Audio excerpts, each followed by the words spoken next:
So when you're triggered by your child, your method, your game plan, your process that you have ready to go to use to help yourself respond from peace when you're triggered, it's not going to work. It is not going to work.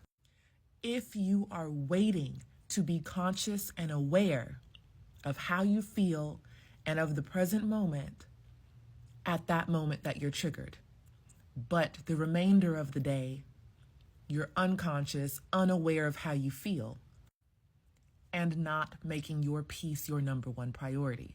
So this video is for those of you who have written down the game plans, you're ready to go, you're excited about using them. You heard somebody share a parenting hack and you're like, yes, I'm gonna use this and this is gonna help me experience more peace with my child. But then it's game time, you're triggered and you react the way you always have, or you react the way that your parents reacted with you. And it's like, how did this happen? It's because although it seems like we are attempting to experience more peace in parenthood, what's really happening is you're waking up to the realization that you are worthy of peace 24/7.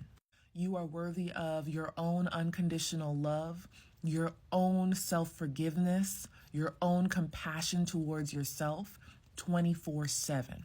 But for some of us, it's parenthood that wakes us up to this realization. Because when we have kids, we're like, oh my gosh, I just want to love you so much and I just want to give you the world. But then you realize that in order to really love them unconditionally, you're going to have to first love yourself unconditionally. And in order to love yourself unconditionally, you're going to have to stay awake throughout the day. What do I mean by stay awake? You're going to have to be aware of your thoughts and your emotions and how you're feeling throughout the day.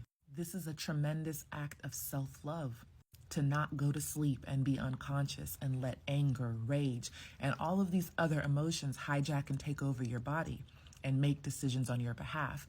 That's what leads us to looking back like, oh my God, did I really say that to my child? Did I really do that? Oh my gosh.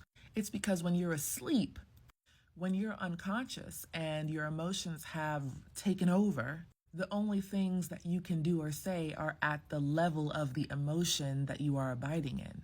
You can't do or say positive, peaceful, happy, and joyful things when you're abiding as anger, rage, etc.